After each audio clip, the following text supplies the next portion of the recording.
दोस्तों आज के वीडियो में हम लोग सीखने वाले हैं कैसे आप घर बैठे बैठे अपने मोबाइल फोन की मदद से 5 मिनट के अंदर बैंक ऑफ बड़ौदा का इंटरनेट बैंकिंग एक्टिवेट कर सकते हैं। तो आज की इस वीडियो में हम लोग डिटेल में सीखने वाले हैं कि बिना ब्रांच गए सिर्फ डेबिट और ओटीपी के थ्रू बैंक ऑफ बड़ौदा का इंटरनेट बैंकिंग रजिस्टर करते हैं और कुछ ही मिनटों में आईडी और लॉगिन पासवर्ड सेट करते हैं। तो चलिए जानते हैं डिटेल में 2025 के अंदर bank of Baroda internet banking activate करने का नया और सबसे आसान तरीका। ध्यान दीजिएगा, bank of Baroda internet banking activate करते समय एक छोटी सी गलती भी यदि आप करते हैं तो आपका अकाउंट ब्लॉक कर दिया जाएगा। इसलिए bank of Baroda internet banking registration करते समय कोई गलती ना हो जाए तो वीडियो को लास्ट तक ध्यान से देखते रहिए। और ऐसे ही काम के और नॉलेजेबल वीडियो देखने के लिए चैनल को सब्सक्राइब कर लीजिए, घंटी कॉल पर सेट कर लीजिए और वीडियो को भी लाइक कर दीजिएगा। तो चलिए वीडियो को शुरू करते हैं। वेल दोस्तों, bank of Baroda internet banking registration यानी एक्टिवेट करने के लिए सबसे पहले आपको गूगल पे सर्च कर लेना है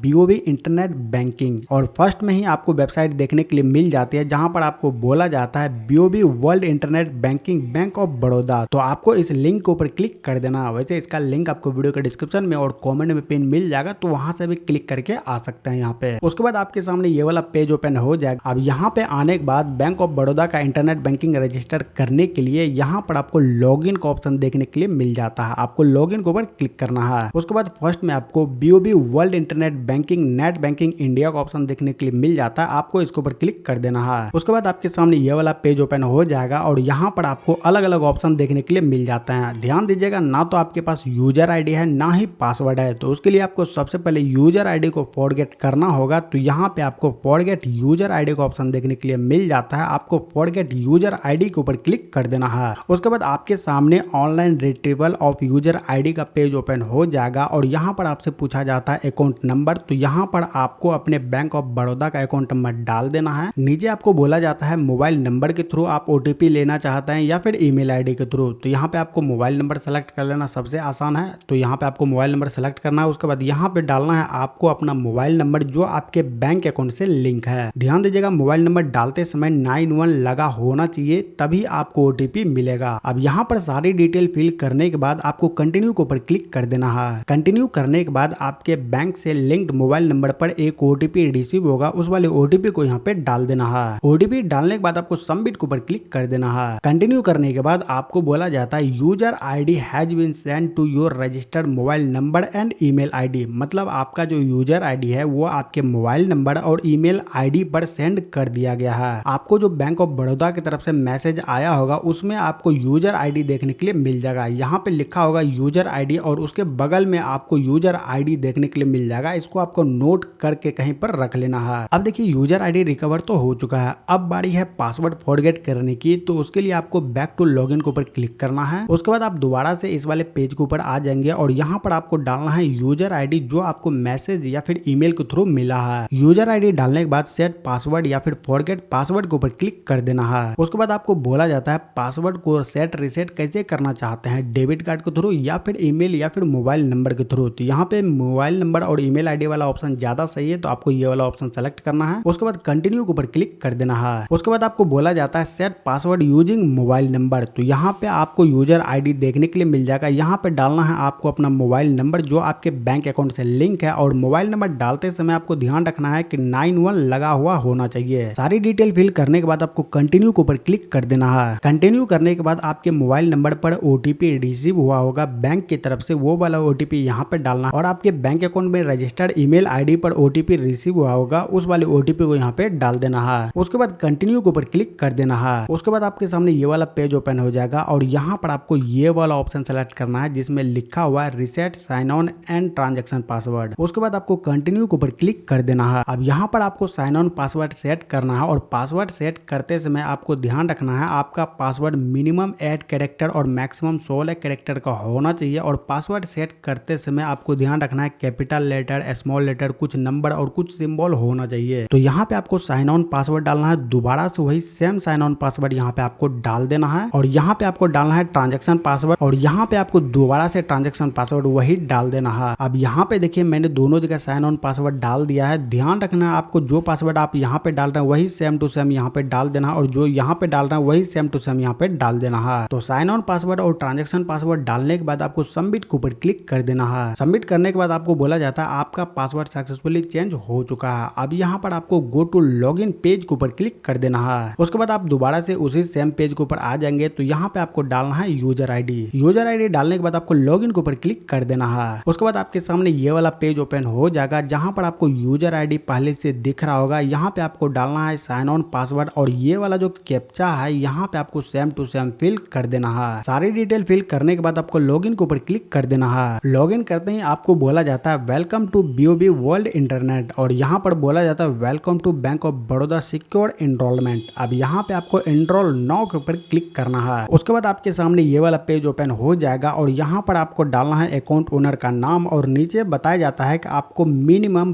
5 क्वेश्चन सेलेक्ट करना है जिसका आंसर आपको करना है और मैक्सिमम 15 क्वेश्चन आप यहाँ पे सेलेक्ट कर सकते हैं। आप देखिए क्वेश्चन इसलिए सेलेक्ट करने के लिए बोला जाता है कि इन फ्यूचर यदि आप बीओबी इंटरनेट बैंकिंग का पासवर्ड भूल जाते हैं तो आप इन क्वेश्चन आंसर के थ्रू आप अपने बीओबी इंटरनेट बैंकिंग के पासवर्ड को रिसेट कर सकते हैं। तो यहाँ पे आपको टिक लगाना है और यहाँ पे लिखना है आपको आंसर। तो जिस भी क्वेश्चन का आंसर आप करना चाहते हैं सबसे पहले आपको क्वेश्चन सेलेक्ट करना है, उसके बाद यहाँ पे आपको आंसर लिख देना है। अब यहाँ पे देखिए अकाउंट ओनर का नाम लिख दिया है। अब चलिए मैं आपको क्वेश्चन का आंसर भी करके दिखा देता हूँ। तो उसके लिए थोड़ा सा नीचे आते हैं। अब यहाँ पे देखिए आपको बहुत सारे अलग अलग क्वेश्चन देखने के लिए मिल जाते हैं। तो जिस भी क्वेश्चन का आंसर करना चाहते हैं क्वेश्चन को सिलेक्ट करेंगे और यहाँ पे आपको आंसर लिख देना है। इसी तरह से आपको टोटल कम से कम 5 क्वेश्चन को सिलेक्ट करना है और सभी का आंसर कर देना है। तो यहाँ पे आप जितने भी क्वेश्चंस का आंसर दे रहे हैं आपको ध्यान रखना है कि वो सभी क्वेश्चंस के आंसर आपको फ्यूचर में जरूरत पड़ सकती है जब आप इंटरनेट बैंकिंग के पासवर्ड को रिसेट करेंगे। तो ध्यान रखना है कि आसान से सवालों के जवाब देने हैं। उसके बाद आपको आना है थोड़ा सा नीचे आने के बाद आपको बोला जाता है पासवर्ड सेट करने के लिए। अब देखिए आप जो भी पासवर्ड सेट कर रहे हैं सभी को आपको नोट करते जाना है ताकि आप भूले ना। यदि आप भूल जाते हैं तो फिर आपको दिक्कत हो जाएगी। तो ऐसे में आपको लिखते जाना है, कहीं नोट करते जाना है, ये चीज आपको ध्यान रखना है। तो यहाँ पे आपको डालना है एग्जिस्टिंग साइन ऑन पासवर्ड जो आपने पहले सेट किया था। न्यू साइन ऑन पासवर्ड आपको दोबारा से अलग कोई पासवर्ड बना के यहाँ पे डालना है। Retype new sign on password यानी जो पासवर्ड आपने यहाँ पे डाला है वही सेम पासवर्ड यहाँ पे डाल देना है और ट्रांजैक्शन पासवर्ड जो आपने पहले सेट किया था वही पासवर्ड यहाँ पे आपको डाल देना है। तो पासवर्ड सेट करने के बाद आपको रजिस्टर के ऊपर क्लिक कर देना है। रजिस्टर के ऊपर क्लिक करते ही आपको बोला जाता है आपका पासवर्ड सक्सेसफुली चेंज हो चुका है और आपने जो रिक्वेस्ट सबमिट किया था वो भी सक्सेसफुली सबमिट हो चुका है। अब यहाँ पर बोला जाता है कि पहले आप लॉग आउट कर लीजिए, उसके बाद दोबारा से लॉग इन कर लीजिए ताकि आपका इंटरनेट बैंकिंग सक्सेसफुली एक्टिवेट हो जाए। तो यहाँ पे आपको लॉग आउट के ऊपर क्लिक कर देना है। अब यहाँ पे देखिए लॉग आउट सक्सेसफुल हो चुका है तो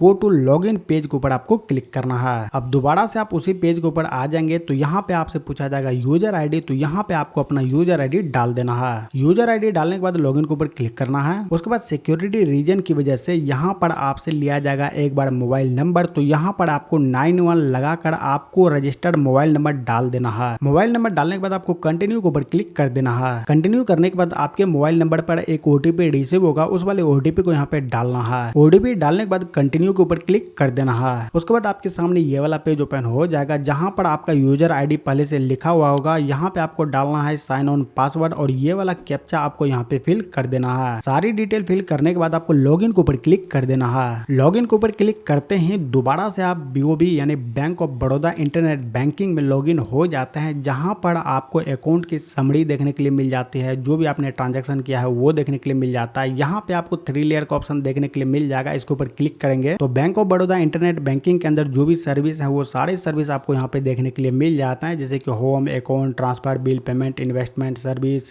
स्नैपशॉट। तो ये सब ऑप्शन आपको देखने के लिए मिल जाते हैं।